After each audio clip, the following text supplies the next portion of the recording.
Happy Boxing Day, underdogs, misfits, and other little lunatics. I'm gonna have a little intermission here, and we're gonna call it the Rolling Stones effect. I was about to go have my saltwater bath, have a nice soak, Boxing Day soak, and Jake and I were laughing, and I thought I gotta share this moment before it passes. So I'm gonna call it the Rolling Stone effect. And then I'm going to go have a nice soak. And then we're going to come back and we're going to do more of Stand By Me. Why? Because I love the movie. Well, anyways, the Rolling Stone effect. When I say that and I use that analogy a lot, it's when people need to know when to surrender.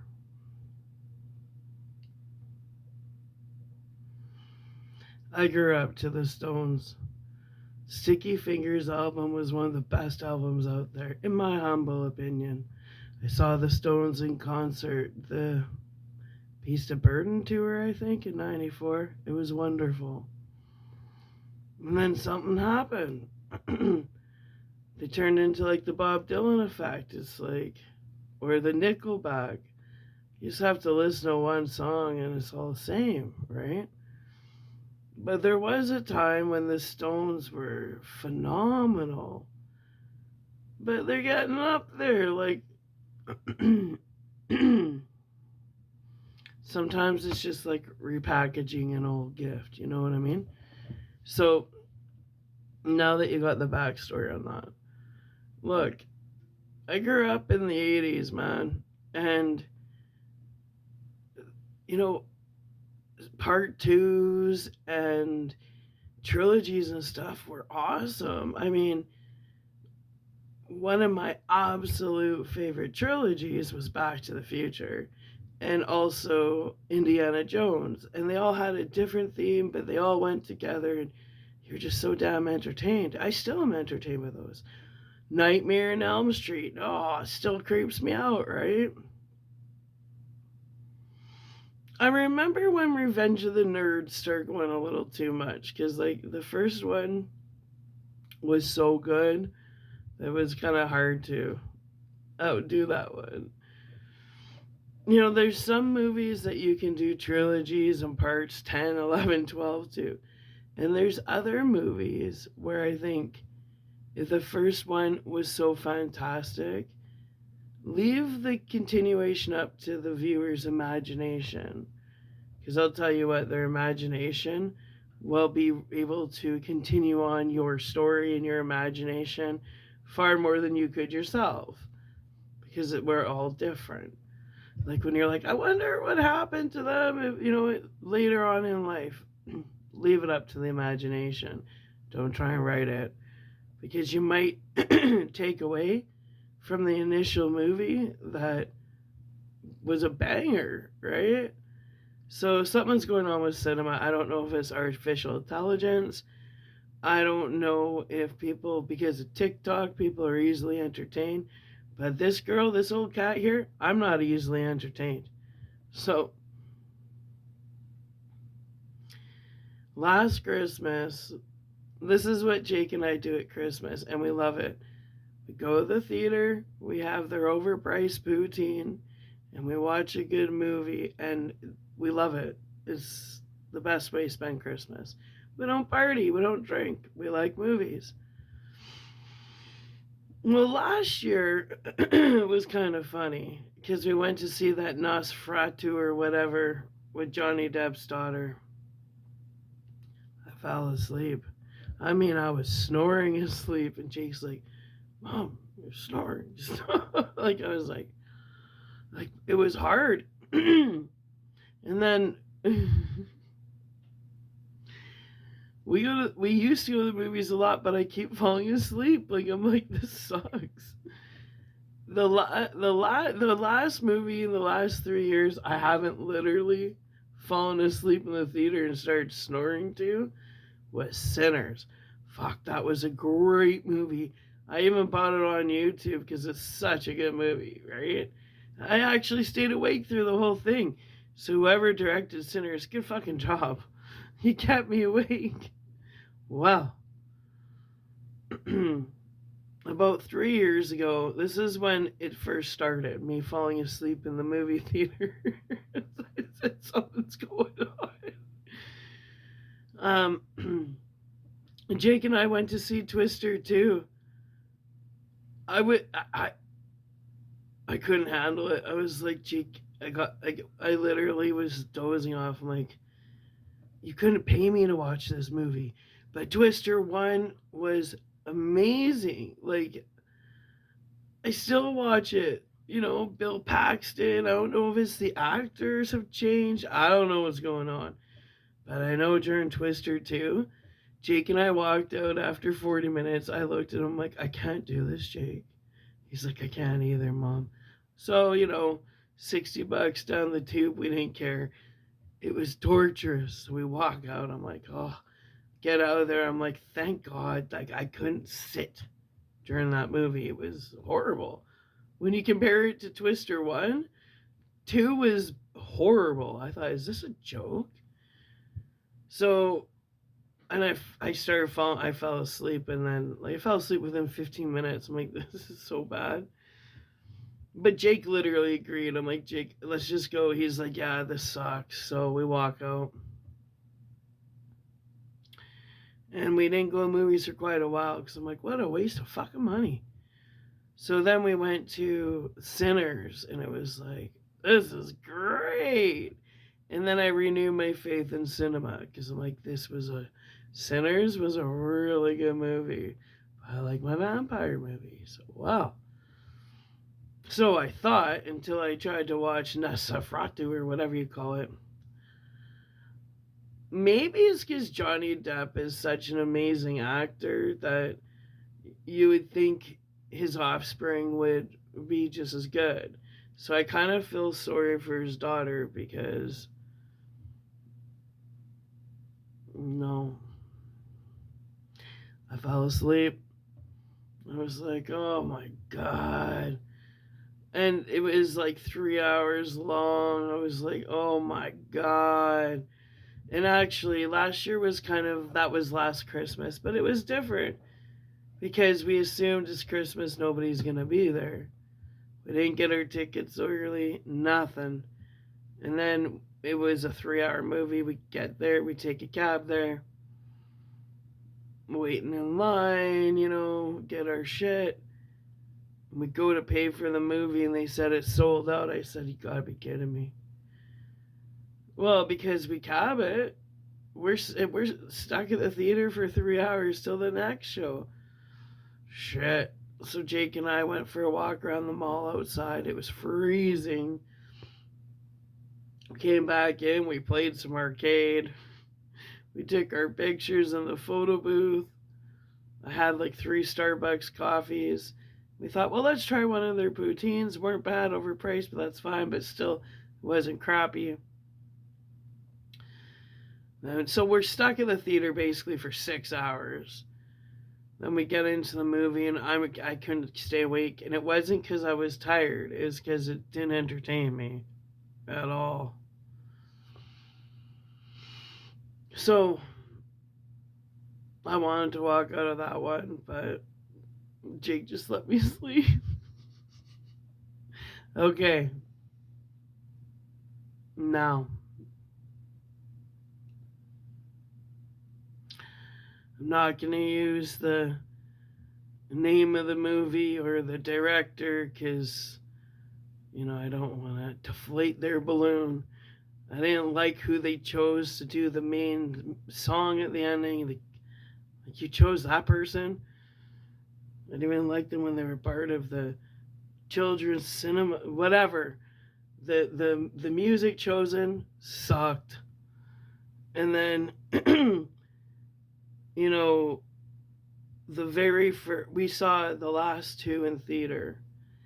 And the very first one was magical. It was like, holy shit, this is one of the best movies I've seen since my Jim Henson days. I was super impressed. So then, when the second one came out, And these are like 3 hour movies. So when the second one came out, we were like, oh, we gotta see it, right? And I'm noticing that all the best part of movies these days are all combined in a 2 minute trailer. Because you see these trailers, you're like, oh, it looks so good. I gotta see this, right? So you're all pumped up, and then you realize that was the best 2 minutes of the movie was in the trailer. So the second one comes out, and yeah, it was okay. I fell asleep again. Like, it was okay, but too drawn out. Like, it was a 3 hour movie that would have been suffice in an hour and 45 minutes. It should have been cut back a lot.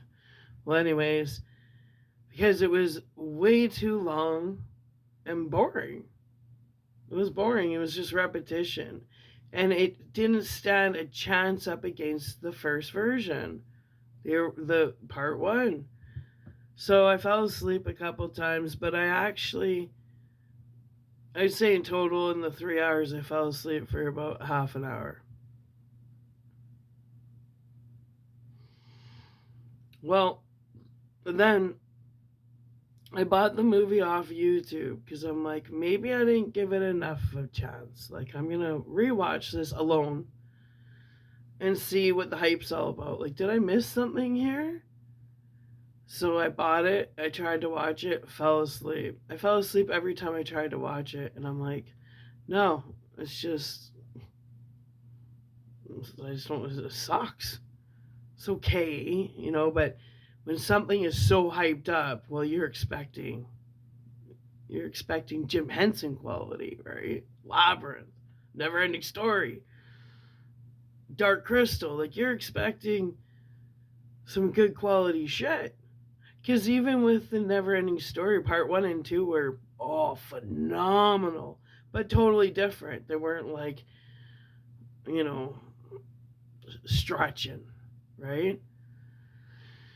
So I thought maybe I didn't give this part 2 a chance. Like maybe my brain was distracted. I don't know. I fell asleep for like half an hour. But I mean, in total, like I kept falling asleep. I'm like, oh my God. So then I rent it at home and I try and watch it. I'm like, no, actually, I think this movie sucks. Ooh. But then, now the third one came out this Christmas. Well, because we kind of like to get into our trilogies, I thought, and the trailer looked really good. And I thought, okay, I think they're going to redeem themselves. That happens. Sometimes part 1 is awesome, part 2 is kind of like the transition movie, and then part 3 nails it out. And that's what I was expecting for this one. I'm like, okay, this will be good.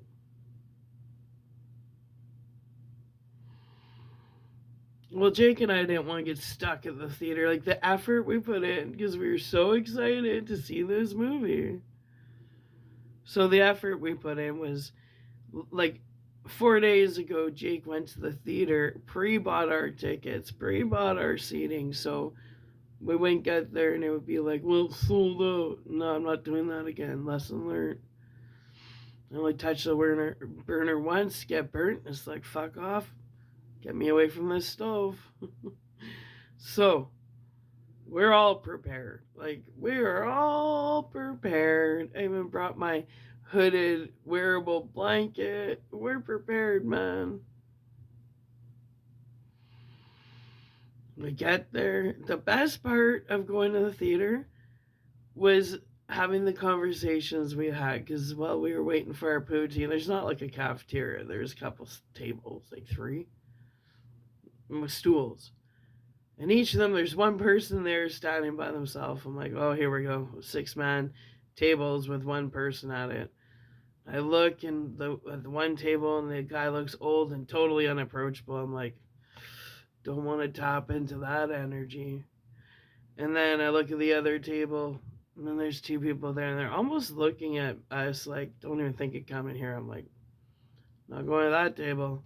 And then I look at the middle table, and there's this Filipino man, and he just has this glowing aura to him. And I'm like, that's our table. So I walk up. I'm like, do you mind if we stand here and just eat our poutine? No, no, not at all. And I'm having this great conversation with him. And then all of a sudden his wife and kid walk up and like, I don't know, you're not allowed to talk to men nowadays without some wife coming up wanting to claw at your face. And I'm like, I'm just talking to your husband because we're standing at the same table. So then I do that unnatural thing of turning and making conversation with her so she doesn't feel, what's the word? Territorial. I wasn't giving this guy any hint that I was like, oh, no, I'm with my kid. I have a Santa hat on. Eat my poutine. That's it. So I noticed she warmed up a little bit because Jake was talking about his instrument, how he plays the saxophone, and the husband's like, oh, my daughter, she's in high school, she plays, and he starts pretending to play some wind instrument.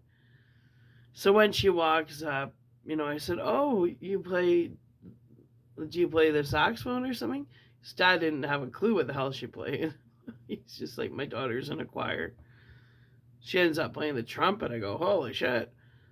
So just to show that, we're just kind of friendly people. And then the daughter was stuck on her phone. That's as much as we got out of her. It was one of those. But before the daughter and wife walked up, because they were getting their popcorn and their movie tickets, we had a really good conversation with the husband. Like, he was talking about how, we usually go traveling at Christmas, not this year, and just had a good conversation. So then they leave, and Jake and I are still standing there. There's about 25 minutes to spare before this overhyped movie starts. So then another lady walks up, and it's kind of funny. She's like, do you mind if I stand here? We're like, no, not at all. We did that to the last guy, but he's gone. And she got a beer, because you can buy beer at the theater. She got a beer, a hot dog, and a popcorn. And she's just comfy, not all decked out, nothing. She tells us, I said, well, Merry Christmas. This is kind of what me and my son do. And she goes, yeah, well, you know what? My boyfriend got dragged into something. I wasn't interested in going in. I was at home going, I'm not sitting here by myself. I'm going to a movie. So I started telling her about when I, left Jake's dad and how we alternated Christmases. And she said this was her very first Christmas not celebrating. I said my very first Christmas was 2009. 2010. I remember trying to put a Christmas tree up and bawling my face off because I don't have my kid. And by this point, Justin has a living girlfriend, all these stepkids, and we'd only been split up a year. Go figure. Well, anyways, so I'm trying to put up this Christmas tree, and I'm crying away, and I'm like, why am I doing this? I said, Sarah, don't get depressed. Don't do this to yourself. It's just one day, 365 days. It's just one day. Don't put so much emphasis on this one day. It's like stupid Valentine's Day. Don't let that get your goat, and I totally don't. So I remember going, this is not your fault. But I'd never been away from my kid at Christmas. So I put some clothes on because I was in my pajamas. So I go get something to eat. And I drove around Medicine Hat, and I saw Medicine Hat buffet sign. I said, open 365 days a year. And I'm like, well, I found where I'm having Christmas dinner. I'm feeling lowest of the low of the low of the low. So it's kind of funny. So I walk into Medicine Hat buffet. It's like a huge buffet. I remember thinking, well, at least there won't be a lineup. And I walk in, and it's funny, it's not full, but every table is taken with one person. And it was perspective. Like, we all think we're the only ones going through something, right? When I walked into Metis Hat Buffet, and this place is huge, it's like the size of Walmart. And every table has someone sitting on it at it, but alone. I'm like, and the first thing came to mind was each of these people came here because they didn't want to be alone. And I always would bring a book because it made me feel comfortable going out alone for dinner. And I started doing it all the time, actually, and enjoying it. So then I walk in, I sit down, and I start seeing everybody's life story. I start reading the room, right? And I stop feeling sorry for myself because I notice a lot of old men, and that made me sad. Because I'm like, these are widows who had wives cooking for them for probably 60 something years and always had the big Christmas, and they probably put the money out for all the gifts and the decorations. And you don't think that after all that effort you put into life and retirement and whatever else, and you have so many people around you all the time, that one day you're going to be sitting alone in some buffet having Christmas dinner because you miss your wife and there's nobody there to cook turkey and stuff for you. And the buffets do that. They'll put turkey, mashed potatoes, stuffing, the whole Christmas dinner on. So it kind of helps with that ouch, right? You get to have a Christmas dinner. And that's back in the old school days when wives actually cooked. When wives were wives. So then I started having all this empathy for these old men, right? Because it was a lot of old men, single fathers. But I think I was the only, like, maybe not, but I felt like I was the only single mother in there. And they put a great buffet on there. It was special. It was Christmas buffet. Then you would have the big tables with the odd big family, right? But most of it was solos. But the buffet was amazing, like big tiger prawns. Like, they did something special. You got your $30 worth. Well, anyways. So, and I journaled. And I'll never forget that first Christmas alone without my son. And that's the first Christmas I realized I'm not the only one going through this, right?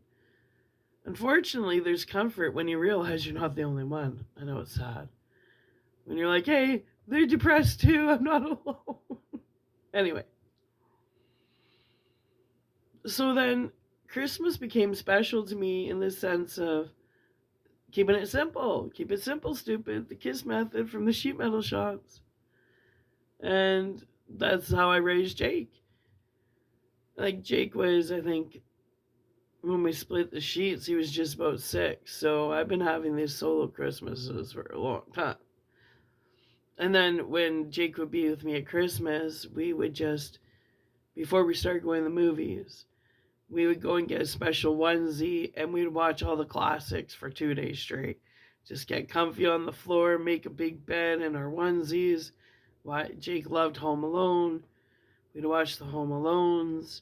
We'd watch National Lampoons. Like, just get right us into Christmas. Hey, Phoenix. So, Christmas and movies have been what me and Jake do. We keep it simple. We treat each other good all year round as we wish, like we try. We try and make Christmas every day. It shouldn't be just one day a year. Kind of like Valentine's Day. Spread the love daily. Don't wait one day a year to show you're not a total prick. Well, anyways, let's get back to the Rolling Stones effect. So, it's our typical Christmas event, but we're pre-planned. We're so prepared for this one. Jake's pre-bought the tickets. We are ready. We are super ready for this.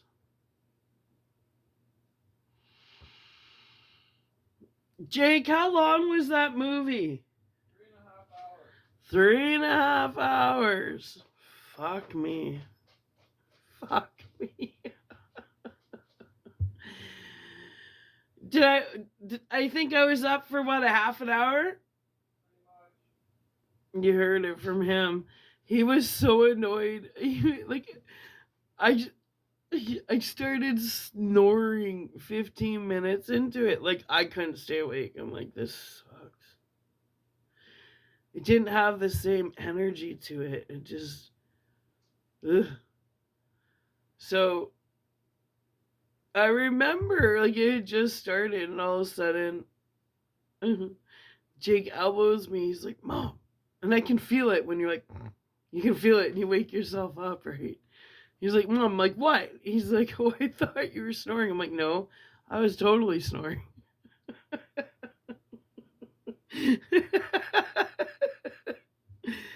And then all of a sudden I'm like, 5, and I don't drink. Like, this is straight. I'm like, I can't stay awake.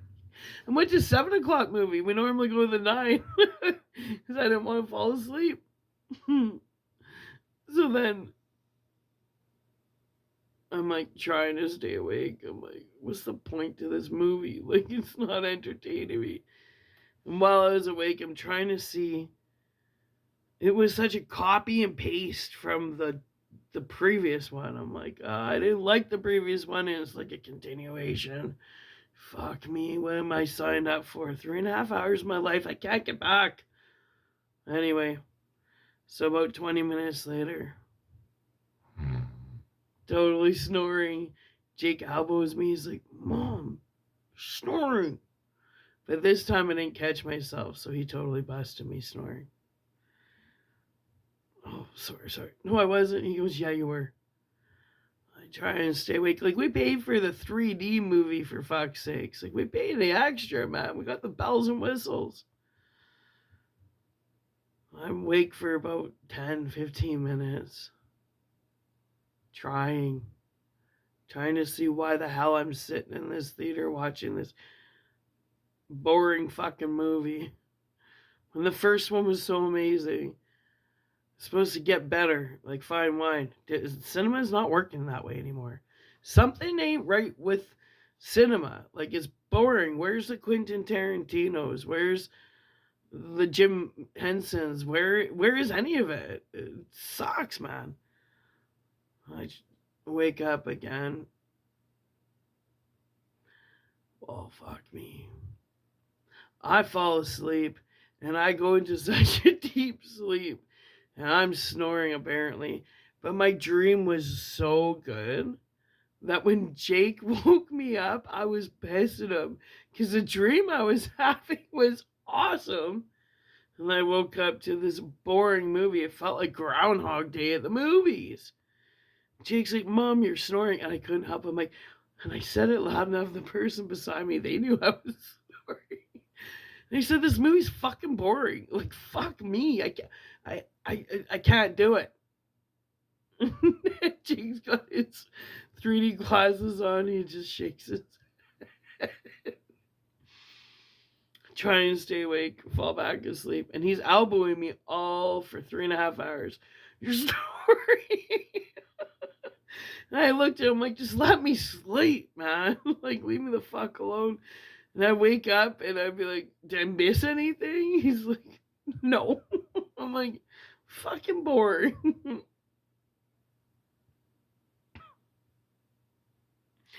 And then Jake wakes me up. He's like, Mom, it's over. I'm like, oh, thank God. Well, we were laughing this morning because, Jake brought home his extra popcorn. And you'd think when I got home last night I was really tired of sleep. Nope. Got home, I was wide awake. Why? Because I was entertained. I entertained myself better than that $50 event, $60 event. I don't like the singer that did the theme song. I'm like, couldn't you pick someone better than that? Like, what the fuck happened to you? I mean, I loved the Titanic. What happened from 96 to now? I don't know. Well, anyways, even Celine Dion, she did an amazing theme song. What happened from 96 till now? I don't know. Not my problem. Not my problem. But I will never watch another one of these movies again directed by this person because I've just I've lost so much money going to these movies and falling asleep. I ain't doing it no more. I guess simple minds are easily entertained. Well, I don't have a simple mind and I want to be entertained. Where's Quentin Tarantino, man? He entertains me. I gotta watch his movies 3 or 4 times to be like, oh, I get it. That's why I love Quentin Tarantino. He's good and twisted, man. He's a cinematic genius. Well, anyways, Quentin, where are you? We need more movies. Well, so then Jake comes out about an hour ago, and I'm sitting here doing my dishes. I'm in my house coat now. I'm going to go have a soak, and then we're going to get into Stand By Me. And he's got his, he's unrolling his bag of little bit of popcorn he has left. He starts eating it and starts giggling and starts talking about how I slept through the whole movie. He's like, Mom was so annoying. I was like, Mom, shut up. Like, you're snoring. And I said, yeah, it's funny how it comes full circle.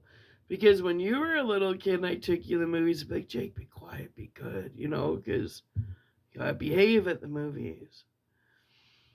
I said, and that's the circle of life. Because then you start going to the movies with your mom, and you gotta tell her, instead of being like, quit fooling around. We're at the movies, you gotta be like, waking your mom up saying, quit snoring. You're distracting everybody. I think you had to have been there to appreciate the humor and all this stuff. Oh, and to make it even funnier, because all the cab drivers know us, all the bus drivers know us. So they love us. And the cab driver picks us up. He's from India. Oh, well, he loves seeing us. He's like, I was thinking about you guys. Merry Christmas. Sometimes we'll go a couple of years without seeing him, and he's like, hi! And he remembers all of our life story. We love him. We love our cab drivers. So he's, going to the movies tonight? Yeah, it's Christmas is what we do. What are you going to see? And we're telling him we're so excited, right? Oh, good, good, good. Yeah, we're going to 3D. Jake's like, I got our tickets beforehand. He goes, well, I'll come pick you up. He literally said that. I'll come pick you guys up when it's done. That's how well we get along with our drivers. So we call. He says, I'll be there in 5 minutes. He shows up. We get in. How is the movie? Both of us were like, it sucked. He's like, what? He wasn't expecting that. Because the whole 10 minutes of the theater, we're like talking his ear off. We're so excited. He's never seen the first or second, so he doesn't know what movie we're talking about, but he knows we've been keeping up with it since like 2009. Fucking 16 years. Done. Going back to the Future. I think that they should remake Back to the Future. Like, not remake it, like keep the same actors and stuff in it. But like, I don't know what they call remaster it. I need that. And Indiana Jones and Freddy Krueger's bring back, and John Hughes. Jake and I were like, they need to remaster 16 Candles, Pretty in Pink, Breakfast Club, St. Elmo's Fire, all the good oldies. Bring them back, man. The storylines were good. And who doesn't love a good, Jen Nelson and what's her face? Molly Ringwald, like, come on, like, they had substance. I would pay $40 to see Revenge of the Nerds in theaters these days, let me tell you. Long Duck Tongue from 16 Candles, super entertainment. Ferris Bueller's Day Off, what happened to it? Where did it go? You know what? Energy can't be created nor destroyed. Bring that energy back. Well, anyways, so now the cab driver, his face kind of giggles. He's like, oh. He thought we'd get in and talk his face off of how good it was, right? Drops us off at our house, which is nice. We don't even have to tell him where he is and clock it in. He knows where he's going. And he goes, yeah, I waited till you guys were done and now I'm going to bed. Like, that's how close we are with our cab drivers. He stayed up to drive us home. That was nice. So I guess the lesson here, people need to know when to quit.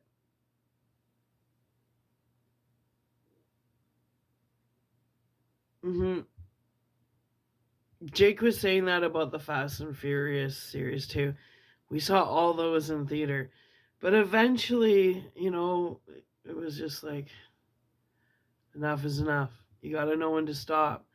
Stop while you're still in legendary status, not when you're in the Rolling Stone has been status, where you're just clearly trying to make money and you're recycling something that once had a lot of give, but there's no inertia behind it anymore. So, like I said, I'm not going to say what movie it was, but I'll say one thing. It's time to stay at legendary status because I don't think I'll ever watch another one of this director's movies again. Like, tough shit. The first one I was amazed by it, but my brain was not as mature as it is now. It's not so easily entertained. But the concept was really good. The second one, I fell asleep. The third one yesterday, you couldn't pay me enough to stay up. And the music, ew, I don't like this singer. It seemed rushed for a movie that was supposed to be in the making for 20 years. That's the music you chose, and that's the artist you chose to write the music for. It seemed like a last minute thought. You can't put 20 years into writing a third movie, that much effort, all that detail, and you pick that person to do your theme song. I almost think that they forgot they needed a theme song because this person is last minute, man. Like, they're not even legendary. So, I will never watch another movie by this director again. You've had enough of my money, you've had enough of my time. I just think some people need to understand that you can have more than one career in a lifetime, and it's time to hang up the towel with this movie because it sucked. It really fucking sucked. And I wish I could get a refund. That's how much it sucked.